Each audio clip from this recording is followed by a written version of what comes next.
9वा मुकुट आम्ही पाहिला, अभिमानाचा मुकुट. विश्वासणाऱ्याने जाऊन शिष्य करावेत, आत्मे जिंकावेत. ते करत असताना त्याग, समर्पण आणि अतिशय धीरानं झोंबी करत सेवा करावी लागणार आहे.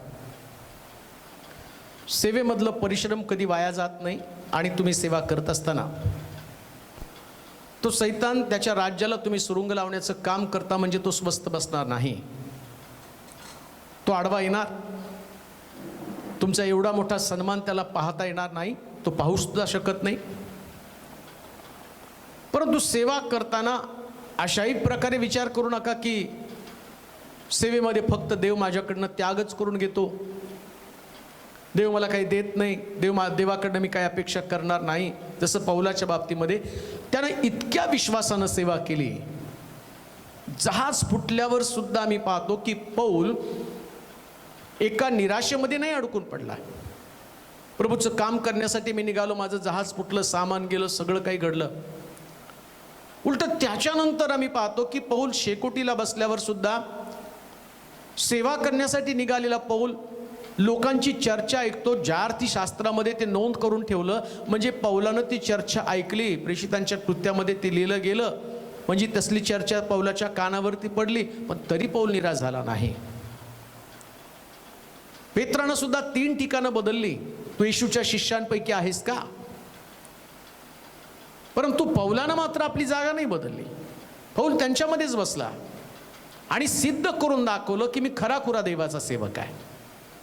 सेवा तुम्हाला सिद्ध करता आली पाहिजे. तुम्ही सेवक आहात. लोकांनी बरोबर ओळखलं पाहिजे. लोक दोष देण्याचं काम करणार, तुम्हाला नावं ठेवण्याचं काम करणार. परंतु त्याच्या पलीकडं देवाचा सेवक म्हणून मला माझी लायकी पटवून देता आली पाहिजे. लगेच माघार नाही घ्यायची. पौलानं नाही माघार घेतली. मग त्याला बोलावून आलं तिथल्या मोठ्या अधिकाऱ्याच्या. त्याच्या घरामध्ये गेला, त्यांनी मीटिंग घेतली. तिथं बरं केलं त्याला. पुष्कळ लोक मग आले, पौलाची सेवा घडली. आणि जाताना जेवढ्या पौलाच्या गरजेच्या वस्तू होत्या त्या सगळ्या गरजेच्या वस्तू त्याला मिळाल्या.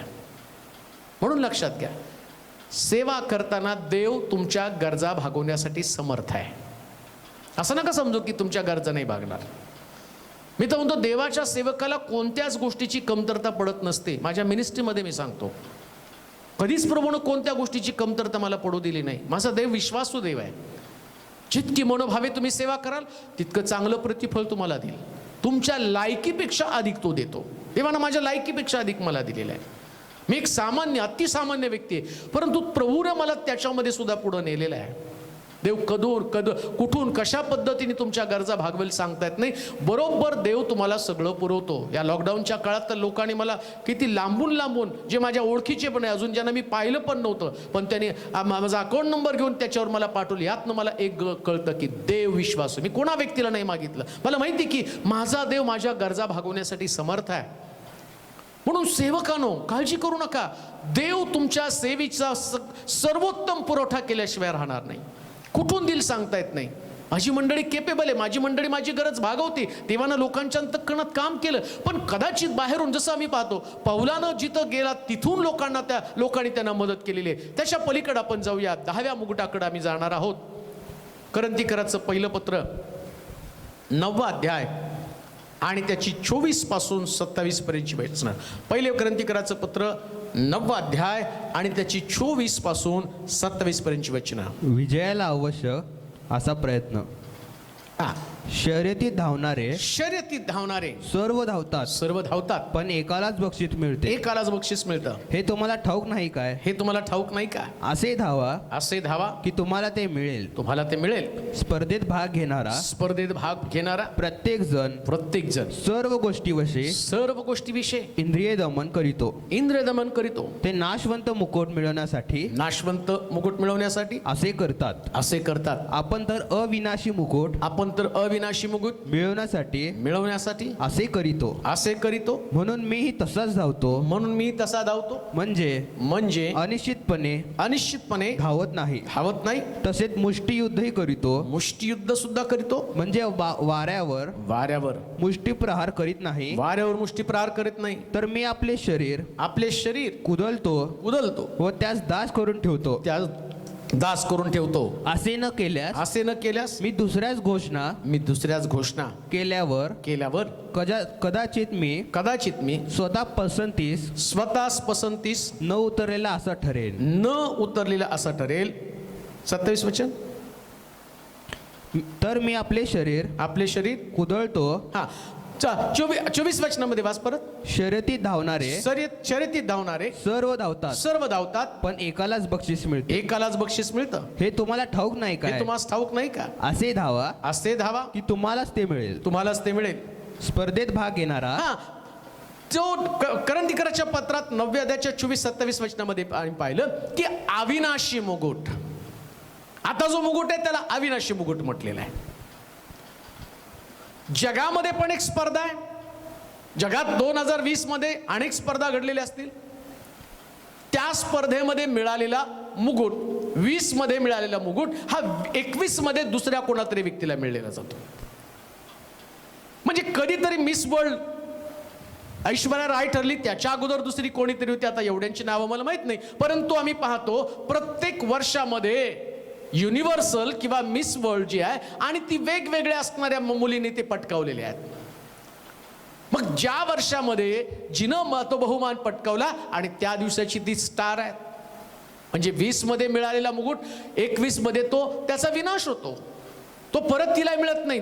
म्हणजे तिचा मुकुट जो आहे तो आता गेला, दुसरीकडे गेलेला तो मुकुट. मग अविनाशी मुकुट म्हणजे काय? ज्या व्यक्तीला तो मुकुट मिळतो ना तो कायम त्याच्या डोक्यावर मान म्हणून राहतो. जसं स्पर्धेमध्ये पण आम्ही पाहतो ॲशेस मध्ये जो स्पर्धा जिंकेल ना, मग समजा इंग्लंडने जिंकली तर मग आम्ही पाहतो ते इंग्लंडकडे जातो, ऑस्ट्रेलियाने जिंकलं ऑस्ट्रेलियाकडे जातो. म्हणजे जो संघ जिंकेल तिकडं तो असणारा बक्षीस ती आणि ट्रॉफी फिरली जाते. म्हणजे ती ट्रॉफी विनाशी, आज यांच्याकडे तर उद्या त्यांच्याकडे. इथं मी ते नाही तुम्हाला सांगत, मी अशा मुकुटासाठी सांगतो जो कधीच कालबाह्य होत नाही. एकदा ज्यानं आपलं नाव त्याच्यावरती कोरलं की तो कायम त्याच्याच मालकीचा राहतो. असं अविनाशी मुकुट. त्याच्यावरती एकदा लेबल लागलं, स्वर्गामध्ये गेल्यावर तुम्हाला तो जो मुकुट आहे आणि तो मुकुट एक मोठा विक्रम करणारा व्यक्ती आहे. मुकुटासाठी तुम्हाला विक्रम करावे लागेल, नवनवे रेकॉर्ड्स तुम्हाला प्रस्थापित करावे लागणार आहे. सामान्य माणसाला ते मिळत नाही. सुंदर खूप आहे जगामध्ये. काय ऐश्वर्या एकटीच सुंदर आहे का? बाकीच्या मुली सुंदर नाहीत? आहेत सुंदर, पण पराक्रम जे तुम्हाला दाखवणं तुमच्याकडनं लागतं ना, जे तुमची बुद्धिमत्ता आणि बाकीच्या पण गोष्टी, नुसतं सुंदर दिसणं म्हणजे सुंदर नाही, बौद्धिक पण दृष्टिकोनातनं विचार करावा लागतो. तसं स्पिरिच्युअल म्हणजे नुसतं स्पिरिच्युअल नाही हो. नुसतं चर्चला जाणं, धार्मिकता आणि धार्मिक जीवन जगणं म्हणजे चर्चला जाणं, 10 आज्ञा पाळणं किंवा आणखीन ज्या गोष्टी ते करत राहणं, दानधर्म करणं, बायबल वाचन करणं, प्रार्थना करणं, हे तुमचं ऑर्डनरी जीवन झालेलं आहे. मग तुम्हाला अविनाशी मुकुट जो कायमस्वरूपी तुमच्या मस्तकावर राहावा आणि ज्याचे मानकरी तुम्ही ठरले जावे, तो तुमचाच मुकुट, तुमच्यासारखा दुसऱ्यांचा मुकुट नाही. तुमचा मुकुट तसाच आणि दुसऱ्याचा मुकुट त्याच्यापेक्षा वेगळा. पण तुमच्या मुकुटासाठी काय करावं लागेल? 24 वचनामध्ये म्हटलं, 24 वचन वाच बरं. शर्यतीत धावणारे सर्व धावतात पण एकालाच बक्षीस मिळते. एकालाच बक्षीस मिळतं. हे तुम्हाला ठाऊक नाही का? असे धावा की तुम्हालाच ते मिळेल. काय केलं पाहिजे? जसं शर्यतीत सगळे धावत आहेत, कितीतरी करोडो ख्रिस्ती विश्वासणारे लोक आहेत, तुम्हीच नाही विश्वासणारे, तुम्हीच बिलीवर्स नाहीये, तुमचं चर्च बिलीवर्स नाहीये, तुमचीच मंडळी, किती मोठ्या मंडळीचे तुम्ही आहात त्याचं पण काही प्रभूला घेणं देणं नाही. ज्या दिवशी तुमचा हिशोब होईल ना, ज्या दिवशी तुम्हाला प्रतिफळ दिलं जाईल ना, त्यास तुम्ही कुठल्या मंडळीचे सभासद आहे याच्यावरती तुमचं बक्षीस अवलंबून नसणार आहे. पर्सनली देव तुम्हाला फेस टू फेस व्यक्तिगतरित्या तुमच्या प्रत्येकाचा हिशोब घेणार आहे. सगळ्याला उभं राहावं लागणार आहे, सगळ्याचा हिशोब घेतला जाणार आहे, प्रत्येकाला कार्य विचारलं जाणार आहे. बक्षीस देण्यासाठी तुम्हाला रांगेत उभं राहावं लागणार आहे, पण तिथं करत असताना सगळ्यांसारखं धावू नका, सगळ्यांबरोबर पळू नका. बरेच लोक सगळ्यांबरोबर पळतात. तो जसा वागतो तसं मी वागणार आहे, तो जसं धार्मिक जीवन जगतो तसं मी जगणार आहे. मग आम्ही म्हणतो तो नाही का दारू पित, तो नाही का पिक्चरला जात, मग ते एवढे त्यांचं बाप्तिस्मा झालाय, सगळं केलंय, ते नाही का भांडण करत, त्यांच्याबरोबर धावा. बक्षिसाची अपेक्षा कशाला करता? मग त्यानं नाही का लफडं केलं, मग मी केलं तर काय बिघडतं? मग त्यांच्याबरोबर धावा. बक्षिसाची अपेक्षा कशाला करता तुम्ही? एक्स्ट्रा एफर्ट्स तुम्हाला करावा लागणार आहे. कधी कधी पाप करण्यासाठी, चुकीच्या गोष्टी करण्यासाठी आम्ही शास्त्रातलीच उदाहरणं घेत राहतो. अभिषिक्त असताना सुद्धा शमशोन नाही का दलीलच्या मांडीवरती निजला. मग शमशोनाची अवस्था तुला ठाऊक नाही? सुरुवात एवढी सुंदर होती, पण अंत कसा झाला त्याचा? डोळे फुटले, जात्यावरती बसून दळण कांडण करत बसला. दावीद देवाच्या हृदयासारखा होता, मग त्याच्याकडनं व्यभिचार नाही घडला का? मोशे नम्र होता, मग त्याला राग नाही आला का? दगडी पाट्या त्यांनी फोडल्या नाही का? अरे पण तुला मोशे कनानात गेला नाही, देवाने त्याला लांबून दाखवलं, तू कनानात नाही पोहोचू शकणार का? तर तू माझी आज्ञा मोडलेली आहे. शर्यती तो पण होता कनानामध्ये जाण्याच्या. आणि तुम्हाला माहिती का, 30 लाख लोक मिस्रातनं निघाले, कनानात पोचले किती? फक्त 2 लोक, यहोशुवा आणि कालेब. बाकीची सगळे नवीन पिढी होती. जी जुनी पिढी 40 वर्षामध्ये याने कुरकुर केली, यानं आणि देवाच्या विरोधामध्ये बडबड केली आणि बंड केलं, या सगळ्याला त्यांनी रानामध्ये मारून टाकलं, नाही कनानामध्ये नेलं. का? त्यांनी वेगानं, जितक्या वेगानं धावायला पाहिजे तेवढ्या वेगानं धावले नाही. बाकीच्यांसारखं ते धावले. इतरांसारखं धावू नका. त्यांचं आध्यात्मिक जीवन जेवढ्या स्वरूपात तेवढं तुमचं असू देऊ नका. त्यांनी माझ्याशी असं वागलं, मी त्यांच्याशी तसं वागल. त्यांनी माझा द्वेष केला, मी त्यांचा द्वेष करेल. त्यांनी मला उलट. अहो, त्याच्यातच तुम्ही तुमचं आयुष्य खर्च केलं. अविनाशी मुकुटाची अपेक्षा करता काय तुम्ही? तुम्हाला त्याच्यापेक्षा वेगळं जगावं लागणार आहे.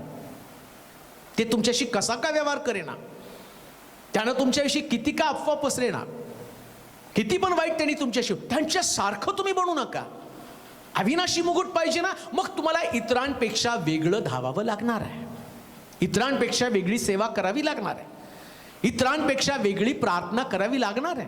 वर्तन तुमचं इतरांपेक्षा वेगळं असलं पाहिजे. म्हणून लक्षात घ्या, दावीद राजा होता, पण तो शौलासारखा नव्हता. प्रियानो, शौलानं राजपदावरती आल्यावर दावीदाला त्या लोकांनी राजा म्हणून आणि देवाने त्याला राजा म्हणून नियुक्त केल्यावर शौलाच्या अंतःकरणात त्याच्याविषयी मत्सर निर्माण झाला. आणि शौल दावीदाचा घात करण्यासाठी तो त्याच्या पाठीस लागला. दावीद त्याच्या पाठीस कधी लागला नाही. उलट ज्या दिवशी शौल मेला ना, ज्या व्यक्तीने त्याला मारलं, दावीद म्हटला अभिषिक्ताचा वध केला, याला मारून टाका म्हटला. दावीद त्याच्यापेक्षा वेगळा धावला. त्यानं नाही आनंद साजरा केला. अरे माझ्या शत्रूला हा मारून आला, याचा सन्मान करा, याला बक्षीस द्या. दावीदाला ठाऊक आहे मला इतरांपेक्षा वेगळं धावायचं आहे. वेगळं धावा. जसं अब्राम विश्वासणाऱ्यांचा बाप बनला, सगळ्यांपेक्षा वेगळा बनला. प्रियानो, बक्षीस मिळवण्यासाठी सगळ्यात मोठी शर्यत. आणि आता त्याच्या कपाळावरती लेबल आहे, अब्रामाच्या कपाळावरती काय? सगळ्या विश्वासणाऱ्यांचा बाप. काढलं नाही आता त्याचं लेबल, एक लेबल लावून टाकलं त्याच्या डोक्यावरती. काय लेबल आहे? विश्वासणारे जेवढे जगामध्ये येतील ना, त्या सगळ्याला त्याच्या अंडरच राहावं लागणार आहे. कोणी त्याच्यावर जाऊ शकत नाही. त्याचं लेबल आहे, कारण तो तसा धावला. प्रियानो, माहीत पण नव्हतं अशा देशाकडे निघाला. जी वाणी त्याच्या कानाने ऐकलं, प्रत्यक्ष दर्शन त्याचं झालं नव्हतं, फक्त वाणी ऐकली आणि त्यानं सांगितलं आपलं गणगोत, आपले बाप, आपली आई, आपलं सगळं सोड आणि मी सांगतो त्या देशामध्ये जायला सुरुवात कर. ती वाणी त्यानं ऐकली. प्रियांनो, असंच नाही मिळत. सेवा करताना तुम्हाला सगळं सोडावं लागतं, तेव्हा अविनाशी मुकुट मिळतो. तेवढंच मर्यादित राहून, तेवढ्याच ठिकाणामध्ये राहून, नुसतं आपल्याच लोकांमध्ये, आपल्याच नातेवाईकांमध्ये आणि आपल्याच प्रिय लोकांमध्ये आणि ठराविक लोकांमध्ये जर तुम्ही खेळत बसला, अविनाशी मुकुट तुम्हाला मिळणार तरी कसा? अविनाशी मुकुट मिळण्यासाठी अब्रामानं जसं, आणि पाहतो की त्यांनी सगळ्या विश्वास ठेवणाऱ्यांचा बाप बनलेला आहे. मोशे सगळ्यात नम्र बनला. त्याचं लेबल लावलं काय? सगळ्यात नम्र व्यक्ती मोशे आहे. कशावरून? मिरियम, आरोन त्याच्या विरोधामध्ये बोलले. देव म्हटलं घेऊन ये त्यांना दर्शन मंडपाच्या तिथं, मी त्यांच्याशी बोलतो. पांढरी फट्टक मिरियम कोडाने भरून गेली. आरोनाला देवानं दंड दिला. मोशे पालता पडला. प्रभू यांच्यावरचा सगळं काढून घे. त्याच्या विरोधात बोलल्यावर त्यांनी म्हटलं पाहिजे, देवानं तुम्हाला शासन केलं, लोकांसमोर घेऊन यायला पाहिजे, बघा माझ्या विरोधात बोलणाऱ्या व्यक्तीला अशा प्रकारचा देवानं दंड दिला. नाही हो, ती नम्रता त्याच्यामध्ये, पालथा पडला लोकांसाठी.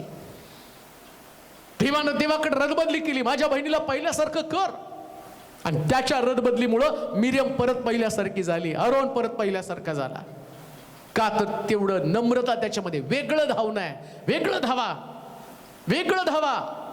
जर तुम्हाला आणि अविनाशी मुकुट मिळवायचा तर सगळ्यांपेक्षा वेगळं धावा, सगळ्यांपेक्षा वेगळी विचारसरणी धारण करा. कधी अहंकार, कधी गर्वानं सेवा करू नका.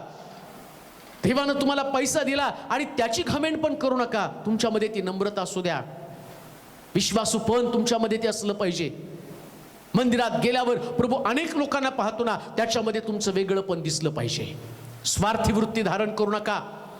फक्त माझंच कौतुक करावं आणि मलाच कोणीतरी आणि पुढं पुढं करावं, ही धारणा तुमच्यात असू देऊ नका. सगळ्यांपेक्षा नम्र असा, जसा मोशे संबंधानं म्हटलं तो नम्र आहे.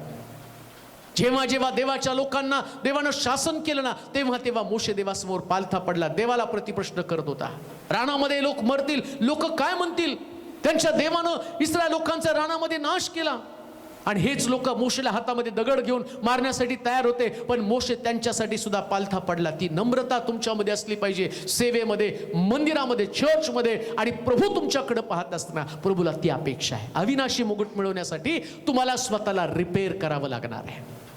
सगळे धावतात तसे धावू नका, सगळे विचार करतात तसे विचार करू नका, सगळे बोलतात तसं बोलू नका, सगळ्यांकडे ज्या गोष्टी त्या तुमच्याकडनं अपेक्षित करू नका. पौलाची सेवा तुम्ही पाहिली, पौला संबंधानं तुम्ही ऐकलं किती कठीण परिस्थितीमध्ये त्यानं सेवा केली. सगळ्या कठीण परिस्थितीचा सामना करण्याची ताकद तुमच्यामध्ये यायला पाहिजे. म्हणून सगळ्यांपेक्षा वेगळं धावायचं, सगळ्यांबरोबर पळू नका. तुमचा वेग कोणाला कळू देऊ नका आणि त्याच वेगानं पळत राहा, त्याच वेगानं धावत राहा. कोणत्या परिस्थितीमध्ये माघार घेऊ नका, दमू नका, थकू नका, एनर्जी साठवून ठेवा. आणि तुम्हाला सांगू का, तुम्हाला धावण्यासाठी देव त्याच्या आत्म्याचं मार्गदर्शन तुम्हाला देत आहे.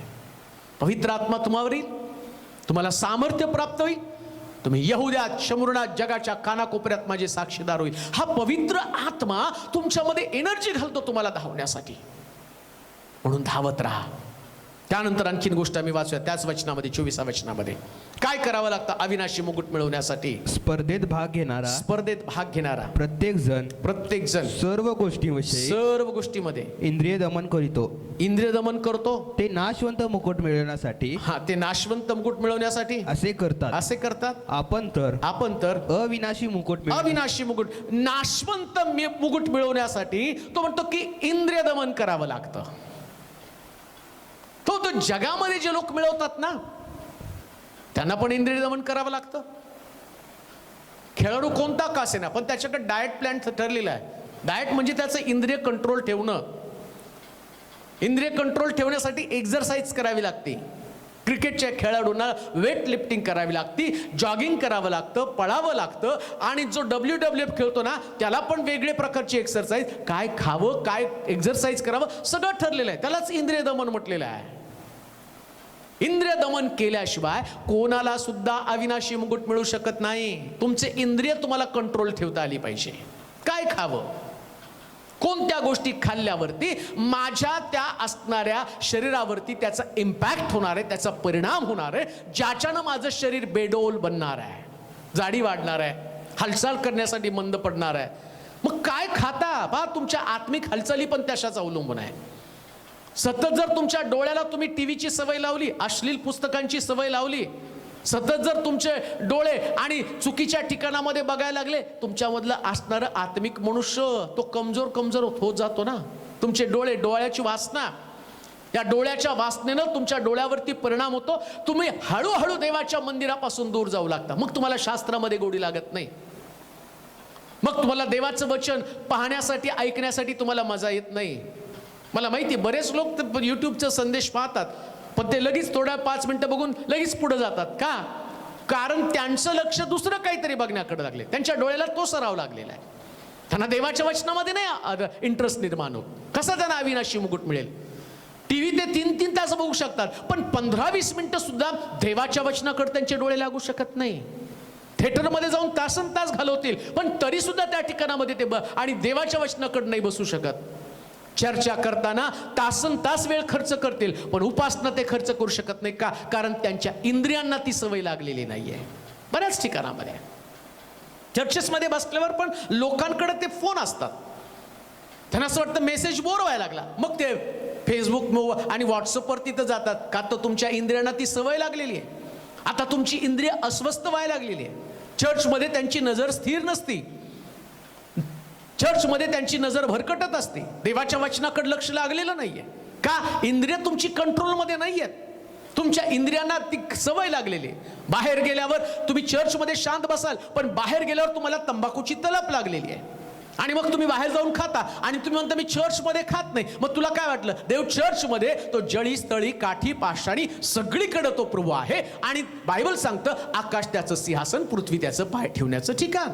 कुठं तुम्ही असाल तिथं प्रभू आहे, तो तिथं तुम्हाला पाहतो. मग तुमची इंद्रिय कंट्रोलमध्ये नाही. 4 लोकांमध्ये बसल्यावर आपोआप तुम्हाला लोकांच्या चर्चेमध्ये सहभागी होता, त्यांच्याबरोबर तुम्ही निंदा करू लागता. कोणातरी व्यक्तीविषयी तुमचं मन आणि दुसऱ्याचं मन कलुषित करण्याचं काम करता. का? तर तुमची इंद्रिय तुमच्या कंट्रोलमध्ये नाहीये. धन्य तो पुरुष जो दुर्जनांच्या मसलतीने चालत नाही, पापी जनांच्या मार्गात पाऊल घालत नाही, धर्मनिंदकाच्या बैठकीत बसत नाही, अहोरात्र परमेश्वराच्या शास्त्राचं मनन करतो. का? तुमचं इंद्रिय कंट्रोलमध्ये आलं तर तुम्ही शास्त्रामध्ये रमून जाणार, कथाकल्पनांकडे नाही तुम्ही जाणार. म्हणून तुमची इंद्रिय आणि कंट्रोल ठेवण्यासाठी डाएट करणं गरजेचं आहे. शद्रक, मेशक, अबेदनगो, दानियल यांना ज्यावेळेस त्या ठिकाणी पकडून आणण्यात आलं आणि पकडून आणल्यावर राजा काय म्हटलं माहिती का? राजा खातो ते मिष्टान्न, राजा पितो तो द्राक्षरस, हे सगळं यांना देऊन टाका. का? यांना राज्य कारभारामध्ये सहभागी करून घ्यायचं हे. आणि विद्वान लोक आहेत आणि यांना मी देतो तेच त्यांना खायला घाला. त्यांनी नाही, ते डाएट केले त्यांनी. राजा खातो ते मिष्टान्न, राजा तो पितो तो द्राक्षरस, याचा मला विटाळ होऊ नये. मग देवाने त्यांना उच्च पदावरती नेलं, सर्वोच्च स्थानी नेलं. सर्वोच्च स्थान काय? राजा म्हणतो दानियेलाचा देव खरा आहे. शास्त्रात सांगतं जेव्हा देवा दानियेलानं आणि आपली इंद्रिय कंट्रोलमध्ये ठेवली आणि त्याच्या इंद्रियानं त्याच्या आज्ञेमध्ये ती राहिली, त्याचा परिणाम शास्त्र सांगतं. राजा म्हटला याला आणि उच्च पद द्या, तो उंच आणि उंच होत गेला. त्याच्या बाबतीमध्ये मी पाहतो त्याची प्रगती झालेली. का? कंट्रोल केलेलं त्यांना. भट्टीमध्ये टाकलं म्हणून शद्रक, मेशक, अबेदनगो त्यांनी राजाला प्रत्युत्तर नाही दिलं. हा, त्यांनी त्याच्या बोलण्याचा निषेध केला. या भट्टीतनं सोडवायला देव मला समर्थ आहे, माझा देव समर्थ आहे. राजा, तू स्थापलेल्या मूर्तीला दंडवत घालणार नाही. भट्टीतनं काढल्यावर त्यानं कुठलं स्वतःची प्रौढी मिरवली नाही, राजाला दोष दिला नाही.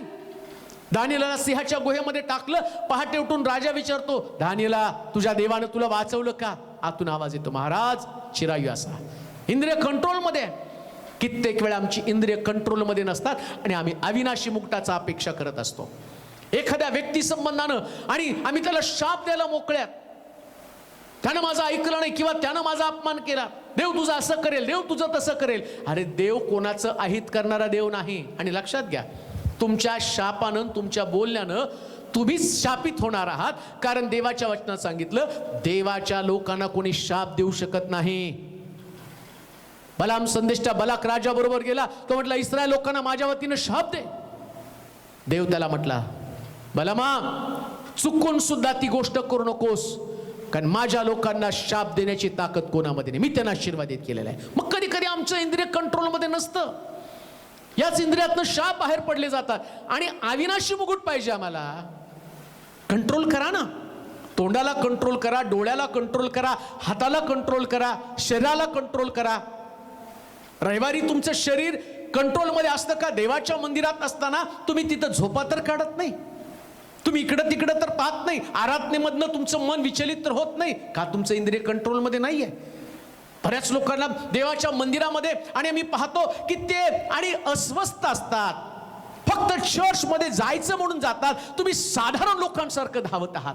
काही लोक मात्र प्रभूच्या मंदिरामध्ये जाताना त्यांचे ओठ हलत असतात, त्यांचे डोळे रडत असतात, त्यांचं अंतःकरण आनंदित असतं, कधी पश्चाताप होत असतो का? या सगळ्या इंद्रियाला ते कंट्रोल करतात. जसं पौलानं कंट्रोल केलं, जसं दावीद म्हणतो मी रोज माझं अंथरूण आसमानी भिजून टाकतो, रडतो, पश्चाताप करतो, केलेल्या चुकांबद्दल खंत व्यक्त करतो, देवाजवळ जातो, राखून राहतो. वाईट वाटतं, त्याच्या इंद्रियांना त्यांनी सवय लावलेली आहे. पाप केलं की रड, पाप केलं की क्षमा माग. आज आमची इंद्रिय एवढी कठोर झालेली आहेत, एवढी आमची इंद्रिय ताठून गेलेली आहेत, आमचे हात पाय ताठून गेलेले आहेत, अंतःकरण एवढं कठोर झालेलं आहे की ते आता पश्चाताप पण करू शकत नाही. त्यांच्यामध्ये ताठरपणा आलेला आहे. आमचे हात हलू शकत नाही, आमचे पाय हलू शकत नाही. का? कारण त्याचे सगळे स्नायू, आणि आम्ही पाहतो की आता त्याचं कंट्रोल गेलेलं आहे. कान देऊ नये का? इंद्रिय दमन करणं गरजेचं आहे. आणि आम्ही पाहतो या मुकुटासाठी इंद्रिय ताब्यात ठेवणं गरजेचं आहे. जसं आम्ही पाहतो शद्रक मेषक अबेदनगोनं दानिएलनं केलं, तशाच पद्धतीने आम्हाला आमचं इंद्रिय कंट्रोल करणं फार गरजेचं आहे. पुढं 26 वचन वाचा. म्हणून मीही तसाच धावतो. म्हणून मीही तसाच धावतो. म्हणजे अनिश्चितपणे धावत नाही. तसेच मुष्टियुद्धही करीतो. मुष्टियुद्ध पण करतो. म्हणजे वाऱ्यावर मुष्टिप्रहार करीत नाही. वाऱ्यावर मुष्टिप्रहार करत नाही. तर मी आपलं शरीर कुदळतो. पहा, तिसरी गोष्ट मी पाहतो, जर तुम्हाला अविनाशी मुकुट पाहिजे तर तुम्हाला तुमचं इंद्रिय ताब्यात ठेवलं पाहिजे.